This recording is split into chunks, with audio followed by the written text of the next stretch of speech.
happened to bald babies? What happened to water, moisturizer, bow, and go?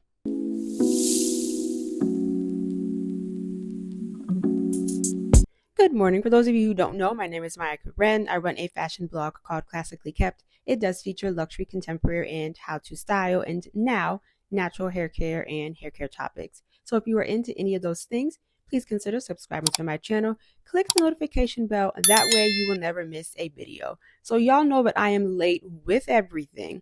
However, I was on YouTube, I think yesterday, and a video popped up on my feed, and it was called The Princess Cover Up or a Princess Cover Up. Let's watch. Hey everybody, if you have not done so yet, baby, go ahead and hit the follow button. So today, y'all can see, I only got the light from outside, okay? I don't got my ring light. My sister borrowed it. But anyways, Kalia is back, baby. She getting the Princess Cover Up. Yeah, again, y'all see my baby hair growing? Hold on, let me zoom up. Y'all see my baby hair growing? Oh, growing. Let me go ahead and blow dry her hair, and I'll be right back.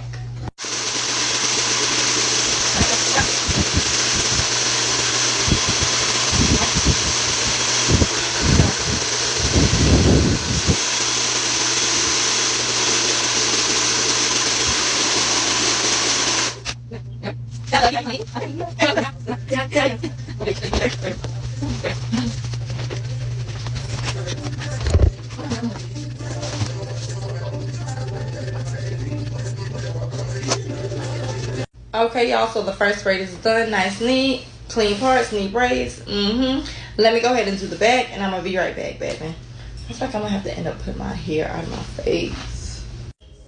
All right, y'all. Hold on, Kalia. Nice, neat, clean parts, neat braids. Now let me go ahead and do the front of her head, baby, and we're gonna be right back.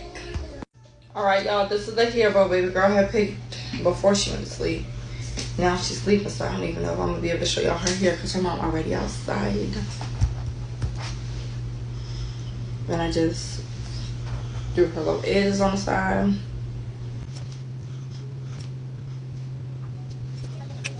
All right. Hey, pretty. You wanna wake up? Perfect. Hold on, let me put her jacket on real quick. I'm going cold. Yeah, your coat. It's cold outside. Huh? You ready to show the people your hair? I like your coat. Who bought you this, mommy? Hey, boo. It's so pretty. Yes. All right, hold your head down. Down. Look down. Look at the floor. Nice, neat, clean parts. Hold on. Neat braids. Yes, ma'am. Tell them say Merry Christmas. Say Merry Christmas. Yep, tell them bye-bye. Bye-bye. Okay, so the first thing with this video, I am terrible with ages, so I'm going to say that this child, infant, or baby is 24 months or younger, so 1 or 2. Number 1, why are we laying the edges of a 2-year-old? The hair follicle is not fully developed. Let the child's hair be. The second thing is, why are we adding extensions and or weave to the child's head? As I said in the beginning of this video, I remember, especially when it comes to infants and when their hair is growing in, I remember just putting on a bow to signify that that child is a girl.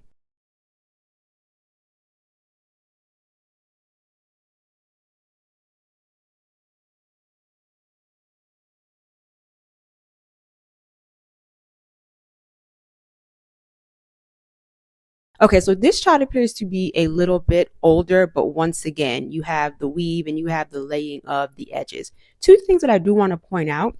The first one is, I don't know if you can see, but in the back, the child's scalp already appears to be irritated, meaning that the braids are too tight. The second thing is that with the added hair, the hairstylist dipped the hair in the hot water. We are already aware that when it comes to the braiding hair, when you are dipping it in that hot water, VOCs are being admitted.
Okay, and this last one, the very first thing that I want to point out is that when the child's hair was actually being braided with the extensions and when the child's hair was being blow dried, the child was crying. Now, that signifies pain. You know, at that age, children are not able to articulate what is going on with them. This is the exact same thing with the first one that I showed you. This one is 15 months old. This child still has a pamper on, and she already has a hairstylist. You notice in the caption it says my 15-month-old client. But I want to point out the fact that this video, or the child's hair in this video, isn't even fully developed. Why? And barely enough to blow dry, which means that when the child's head is going to be braided, or when the child's hair is going to be braided, you are automatically going to have to pull very tight, especially to get that aesthetic, or especially to get that very clean look. Okay, so I want to go a little bit deeper with this. The very first thing that I want to say is the actual name itself is problematic. It is the princess cover-up. What are you covering? I'm trying to understand what you are covering. I'm going to assume that it's called a princess cover-up because she's a child, so it's a princess. She is not a queen, but it's a cover-up because you are using something to enhance, or you are using something to cover up her hair. The child's hair doesn't need to be covered up. Water, moisturizer, bow, and go. So the name in itself implies that there is something that needs to be covered up. It implies that something needs to be hidden and concealed. The second thing that I want to talk about is the image, or is the impression that the child is getting. Now, like I said, I'm bad with ages. So at, let's say 1, 2, and 3, and maybe even 4, the child might be uncomfortable. They might be in pain, but they will not yet be able to realize, or they have not yet realized what this, or how this can affect them mentally as they are growing up. When we start talking about 6, 7, 8, 9, and 10-year-olds who are getting these princess cover-ups, I want us to think about what this says to the child that is getting the princess cover-up.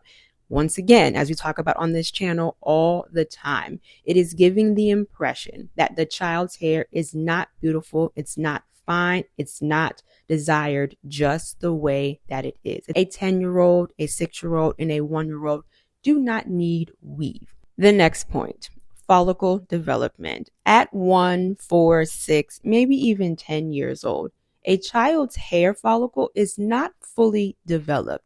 So when you are pulling that follicle, especially how tight some of these little girls' heads are being pulled, or hair is being pulled, you are not giving that follicle time enough to develop, because more than likely with that tension, it is going to be pulled out. And if you continuously pull out a follicle that is still developing, there is a high likelihood that it will not fully develop, and the follicle will just shut down. It will go dormant. It will not grow any more hair, which is going to bring me to my next point. Traction alopecia. For the people in the back, traction alopecia, especially in young women, is 100% avoidable. If y'all keep up with these princess cover up with your 20-month-olds and your 15-month-olds, they're going to have traction alopecia, or they're going to have thinning edges, or they're not going to have any hair by the time that they are 10. Simply because you followed a trend, or simply because you did not want to care for their hair, or because you were going for a certain aesthetic. The next thing I want to touch on is the caregiver or the mother. Let me say this. This has nothing to do with, or I am not bad-mouthing or questioning the capabilities of the hairstylist. You as the mother, you as the caregiver brought your child to this hairstylist, and she did what you asked her to do. There may be some onus on the hairstylist for even doing this to children, but I am going to place the majority on the caregiver and or the mother. My question is for the mothers. Why are you doing this? Now, I get it. This seemed to have come into popularity during the summer. I get it. Summer camp, beach, vacation, the pool. You want to make sure that your child's hair is done, or that it looks nice, or that you don't have to fool with it. But the question that I'm asking is, are we beginning to pass down our insecurities to our young girls? While that hairstyle may be cute, it's adorable. While it might be convenient for the caretaker or for the mother, we need to realize that what we do, what we say, and how we show up shapes what our young girls think of themselves. I will give you an anecdote. I did a video that was labeled A Generation of Bald Women. There was a woman in the comments who said one day she picked up her daughter, and as her daughter was getting in the car, she said, "Bye, Bella." She gets in the car, she closes the door, and she says, "I wish I had hair like Bella." Her mother didn't think anything of it. Maybe she was thinking Twilight. Maybe she was just thinking, it's Bella. She has hair. The next day, the exact same thing happens. And she says, "Bye, Bella." And she turns around and she sees that Bella has straight hair. She sees that Bella is a white girl. She said that that day, she stopped wearing weaves and wigs and extensions. She took her daughter home and she had a discussion with her because the mother was relaxed and she was wearing weaves, wigs, and extensions, but she kept her daughter natural. So your daughter is natural, you're relaxed, and you're wearing weaves, wigs, and extensions. You're kind of sending her a mixed message. And I'm glad that she told that anecdote. I'm glad that she gave her experience because those are real life experiences, but that is happening to someone else, or a mother or a caregiver is sending that message to the child that they are caring for. What we do and what we say and how we show up, especially in front of our children, matter. I think it's also a situation where some women do not want to relax their child's hair, or they do not want to chemically process it, and they're just not sure what to do. I think it is coming from the pressure, I would say, or social media, or a certain aesthetic that people are trying to achieve, especially when it comes to hair. When you look at a lot of influencers, when you look at a lot of people on TV, when you are looking on social media, the hair typically looks perfect. There is no hair out of place. It has to be perfect. And I think we are at the point now as the mother, maybe she is wearing extensions, maybe she's wearing a wig, maybe she is wearing a weave, and her hair has to look perfect. We are now passing that down to our daughters with their natural hair. This is my hairstyle. We have all dubbed it the classic crown. Every time I do this hairstyle, I could have the same hand over hand technique. I could use the same products. I could use the exact same bobby pins. It is going to look different every single time. That is the beauty with natural hair. But I'm noticing, especially with a lot of our young girls, when they are getting these styles, it has to be perfect, right? Gone are the days where you send your 5-year-old to school and then she comes home looking like she's been in a fight, right? Maybe some beads are missing, maybe one of her bows are missing, but we are putting all of these products, we are doing all of these things to our children's or child's hair that is not, I won't say conducive, but that is just not natural to the state or the texture of our child's hair. Let me know y'all's thoughts. Have you even heard of the princess cover-up? Let me know where you think it's coming from, and let me know what message you think it is signaling to our young girls.